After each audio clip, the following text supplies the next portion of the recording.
Today's going to be a good day here at Cool Hand Customs. We've got the big block 396 402 all freshened up, rebuilt, painted with all the chrome goodies from Edelbrock on it. New water pump, fuel pump, balancer, timing set, timing chain cover, oil pan, and the list just keeps going on. Piston rings, everything is ready to go on this thing, including a setup from Edelbrock for dual quad carbs. That will look extremely cool. Got the entire pile of tools, pretty much everything I'm going to need, the Loctite, all of that to put the transmission and the new flywheel, clutch, and starter from Summit onto this thing. The 4-speed and bell crank and a bunch of the other little parts and the bell housing are all next door, being blasted and cleaned and painted up, ready to go, so that they can all be mounted in this beautiful chassis for the first time pretty much ever. And we can start fitting headers and all of that stuff on here, which will be extremely cool. But the biggest reason I'm doing this right now is because the body is pretty much done with all the major fabrication, all of the new quarters, floors, rockers, all those pieces from Golden Star are now welded in place for good. So I want to test fit it on the actual chassis it's going on with the motor that's going in it. Make sure there's no clearance issues. We don't have to do anything with the firewall or anything like that. Once we know that that is going to fit, that's going to go on the rotisserie, get flipped upside down. All of the welding underneath will be finished up, seam sealed, painted, undercoated, ready to go. So that when it drops on this chassis with the new bushings, it'll be the last time that it gets mounted on here. It'll be on here for good. And we will be down to paint, body work, and assembly on this thing. So I'm getting excited. I'm gonna go next door and check on those parts, see how the paint is drying, and we're gonna start throwing this thing together.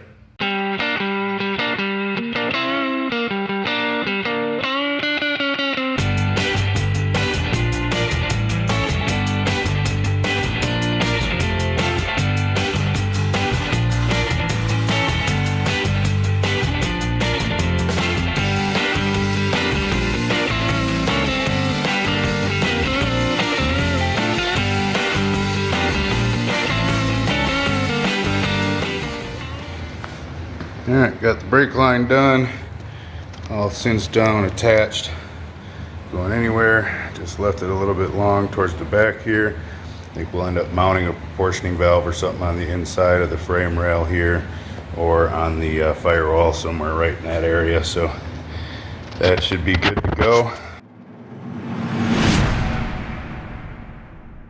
Checking the directions on this because I want to make sure that I've got everything aligned how it's supposed to be, and remember all my torque specs and all that stuff. So just a quick little refresher course, because otherwise we do enough of these far enough apart from each other that it's just nice. And this is a Summit brand clutch setup, and that might be different than the McLeod setup or whatever. So I'm gonna lower this down a little bit, get the bell housing put on, the clutch fork and the throw out bearing in, set up a little bit of grease on the gearbox, and slap this together. Motor mounts are already on, everything's torqued, so we should be able to get that installed rather quickly. And I'm going to move this bike out of the way, swing the chassis over, and we can drop this thing in.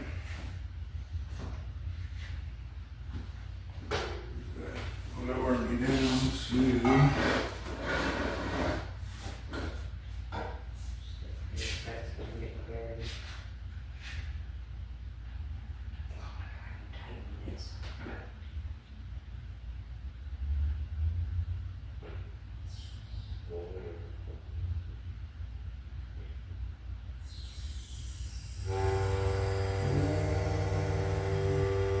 Is that an E?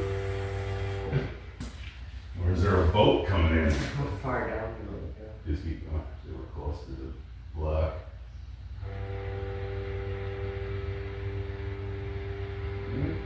It's the Titanic. Finally arrived.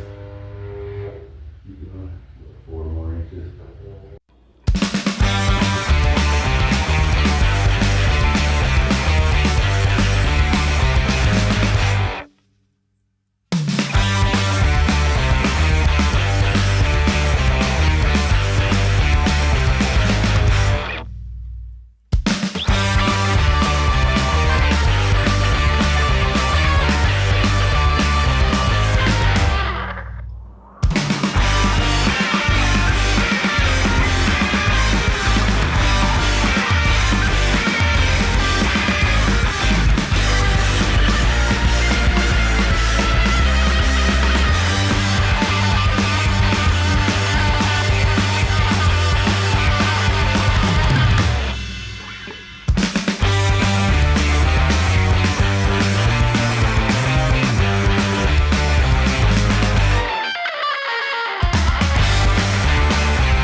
Motor is in, it looks beautiful. I've been waiting a long time to see this thing sitting in this chassis. It's been empty for far too long.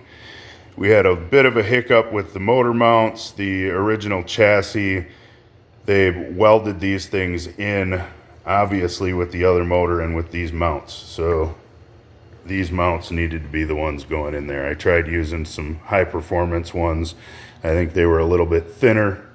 It just wasn't going to work. So we do have it in. They are good mounts. They're, you know, stock Chevy mounts, so that's perfect.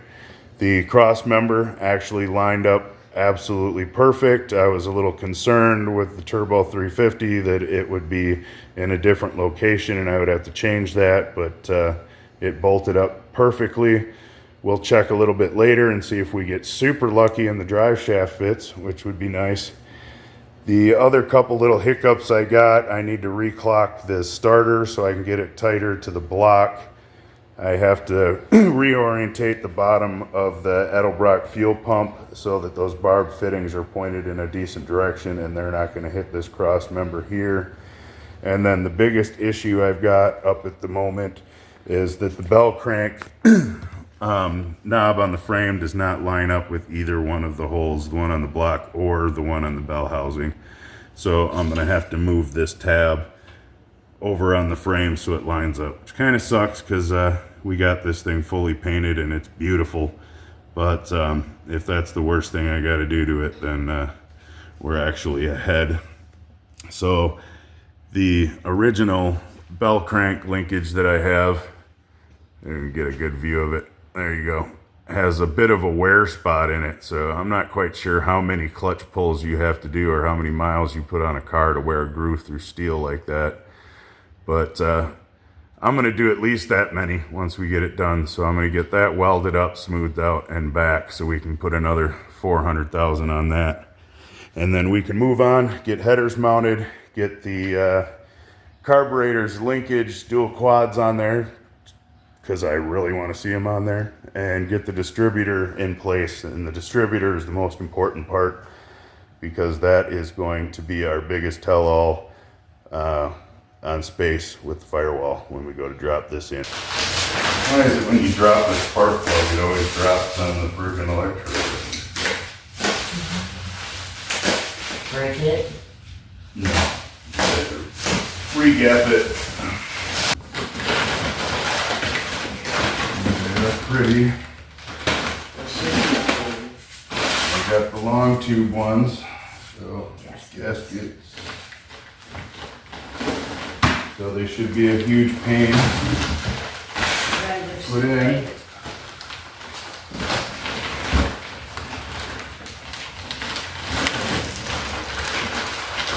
promising. The coating of these headers can be marred or scratched during installation. So are they saying that we can go ahead and scratch them and it'll be fine? Because obviously things can be scratched. But it's not gonna affect the performance if they get scratched. They're saying we gotta lift the frickin' side of the motor. No, you don't.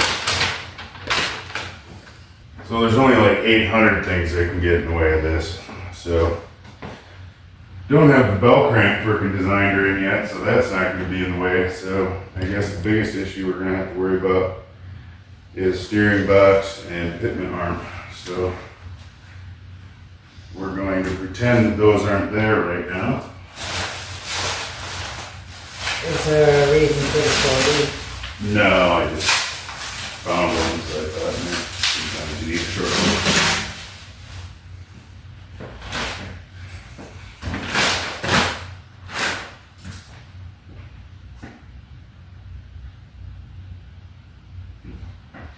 Must have like shot blasted or something.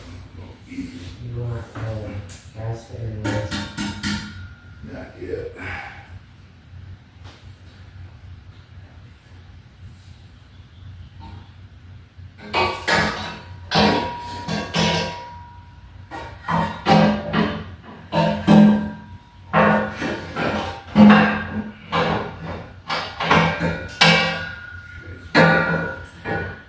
Pretty good chance I'm gonna have to jack this up.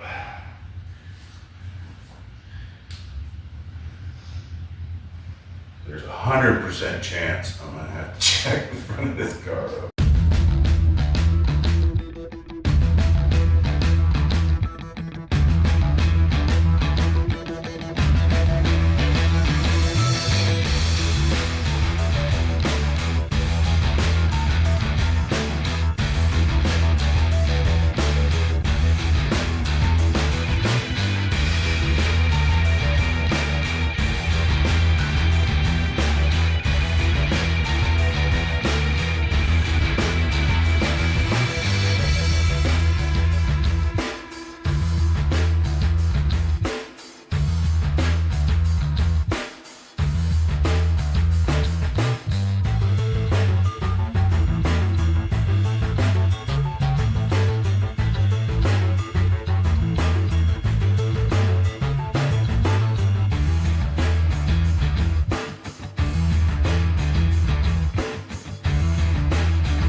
Three small dents was all it took, and about 3 test fits, and we had to loosen the steering box.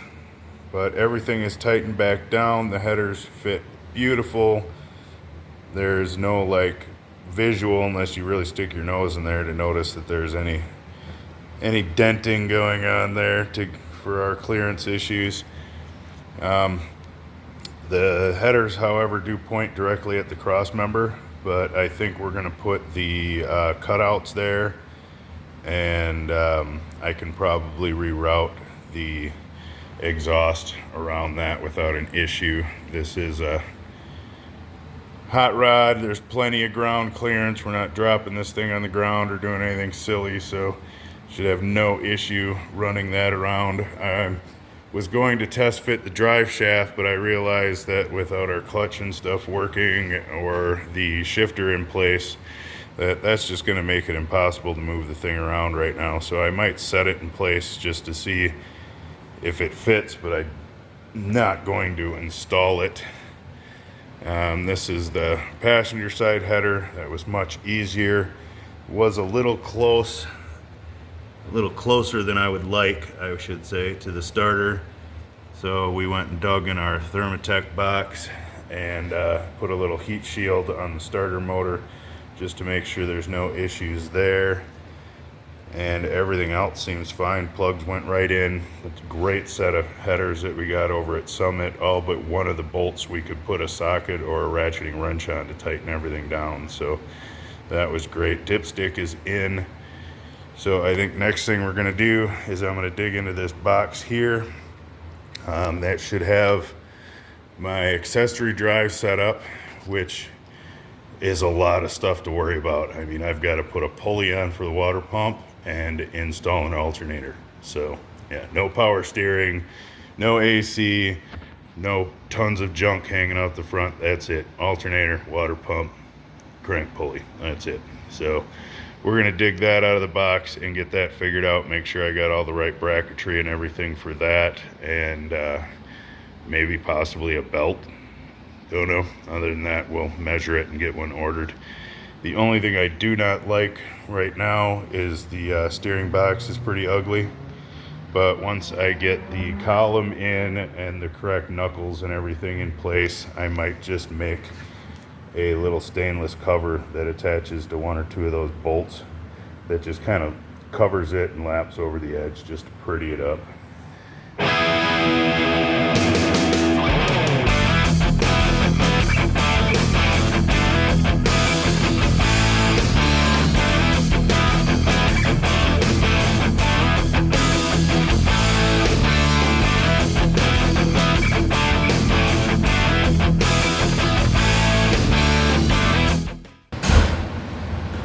So the wife and I completely went through the upstairs, which is all storage, and cleaned the hell out of everything. Actually, we turned half the upstairs storage into our upholstery department and sewing area, which gave her a room almost as big as our showroom that she can do all of her upholstery and stuff in. And it's also away from all the dust and dirt and stuff in the shop, so it can stay nice and clean in there. But when we did that, we threw 3 20-foot trailers of stuff, all went to the scrapper, and the rest of the stuff actually got labeled and put on shelves. So it was obviously not my writing, but I went upstairs, grabbed this off of a shelf. It was labeled what it was in it, and it took me like 2 minutes, not 3 hours. So otherwise it wouldn't, I'd have been up there digging for 3 hours and wouldn't have found one. We'd have bought another one, and then 3 years from now I'd have found 4 of these things laying up there.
We are kicking some butt on getting this install done. I actually found a belt that I had for that. We did choose a alternator setup, bracket setup. As much as I didn't want to use the billet one, it just does kind of match with my thermostat housing and that. So that all looks good. I had a chrome alternator upstairs. It already had the pulley on it, so all of that went together relatively quickly. I've got this set at 10 degrees before top dead center. We're going to pop the cap off the distributor, get the oil pump in the right spot, and get that dropped in, pointed over here at number 1. Get that locked in to position-ish, at least close enough that we can get it fired.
There she is in all of her glory. We're still missing the air cleaner cover that hopefully is coming from Edelbrock here very soon, so we can cap the rest of this thing off.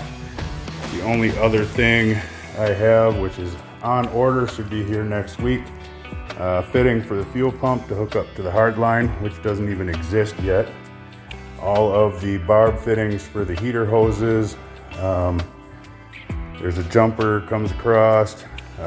This will be a 45 for a heat line. This will be a 90 for a heater hose line. And this fitting will be for my temp gauge. You come down here on the side, I gotta pull this old fitting out of here. That will be where my oil temperature sending unit goes for my gauges. Everything else is plugged up in the back.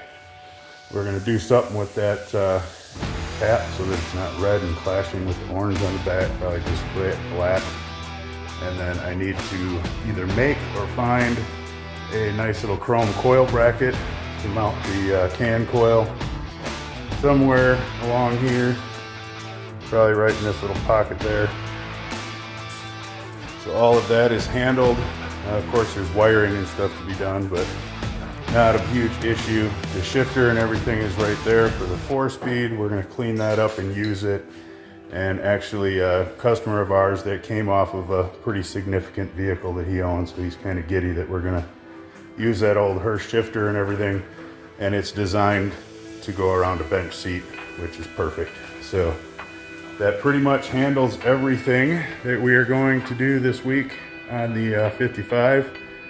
Next week we will get the body up onto the lift off of that old chassis and test fit it, deal with any firewall fabrication stuff that we need to do for that, and get it put back on the rotisserie so it can be sealed up, painted, and the welding finished.